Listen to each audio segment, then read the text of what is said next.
Hello, good morning, guys. Today we're going to continue working on our Unit 4, Equations and Word Problems. Our teaching point for today is I can use addition, subtraction, multiplication, and division to solve problems that involve more than one step. Today is Monday, April 20, 2020. Our lesson for today is titled Practice with Multi-Step Problems. Make sure that you copy the date, lesson name, and teaching point just before we get to work on our quick practice. On our quick practice for today, we have a word problem. It says, a jar contains marbles. The number of marbles can be divided into 4, 5, or 8 equal groups. What is the least possible number of marbles in the jar? So I recommend that you pause the video now and try to work it out on yourself. Right here I share with you the answer. Remember to show your work.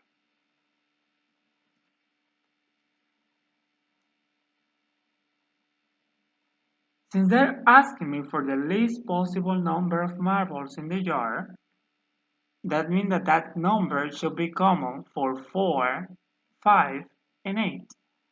So a strategy that I would try is taking a look at the multiplication table, because that way I can look for a number that actually is present in the 3 times table, right?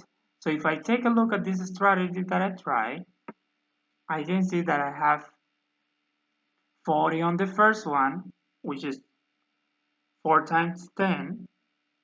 Then I take a look at the 5 one and I see that I also have a 40, which is 5 times 8. And then I have another 40 on the 8th one in 8 times 5. So that way I can see that the least possible number that I could try and actually contain all these factors is 40. If you have another way to do it, I would like to see it on your work. Alright, since we're going to be working with multi-step problems, what do we know about multi-step problems? I know that we have probably practiced with this before, but let's take another look at this. Alright, we already know that they use math to solve different situations, right? They also require 2 or more equations, and they also involve different operations. Those operations can be the same, they can be different, or they can be different combinations. We must consider these steps in order to work with word problems. The first thing that we need to do is to make sure that we understand the problem. So we read it the first time.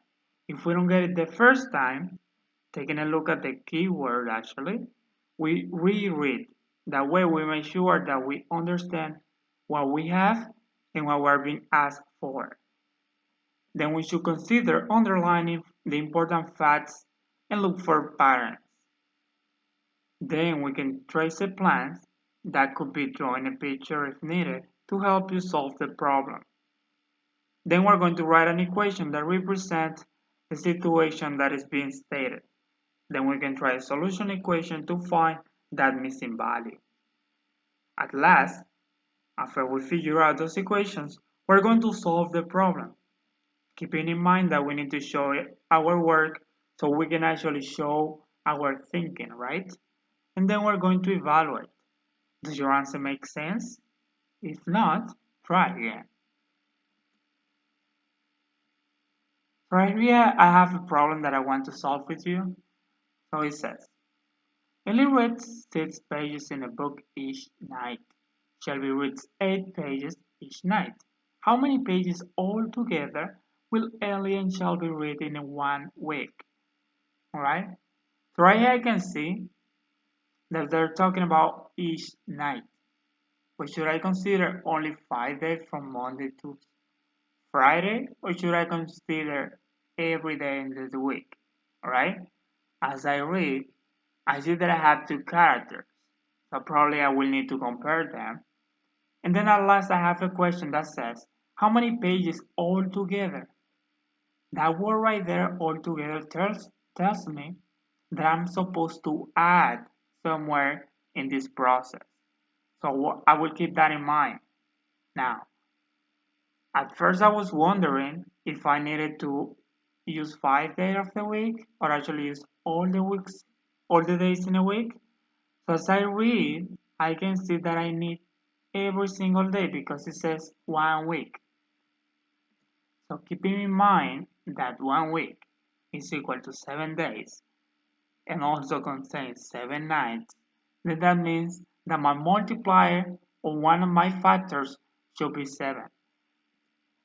Alright, so right here I'm going to have two tabs, actually two labels for Ellie and Shelby to try out these two different equations.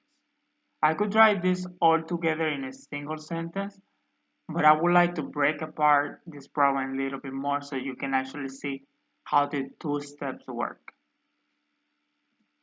So first, since Ellie reads 6 pages a night, I will have a 6 right here, and our 7 nights right here. When we multiply that, we get a product of 42. Alright? When we try Shelby, we already saw that she reads actually 8 pages per night. So if I multiply that by 7, then I will get 56. Alright? These equations represent the amount of pages that every lady actually reads at night. So what I want to know now is how many pages they read all together. So what I'm going to do is that I'm going to add these two results right here. So I need a third equation right here. And when I add these two products, then I will get this sum right here, which is 98. In this line, we're going to write our long answer. Alright? So since the question is how many pages altogether will Ellie and Shelby read in 1 week, my answer should be Ellie and Shelby read 98 pages in 1 week. Oh, I just missed pages right there. So you don't miss it. Alright? So for our independent work, we're going to begin with this tricky problem. So we have a pet shop is home to 6 cats, 10 birds, 3 dogs, and 18 tropical fish. All together, how many legs does this pet have? Take in consideration the amount of legs that every single animal has, and then try to figure out how many they'll have together. You're going to also work on these two different situations. Remember to show your work every time, and if you need to, make a drawing to actually represent the situation that is being displayed right there. Thank you guys, that will do it for today. I hope that you have enjoyed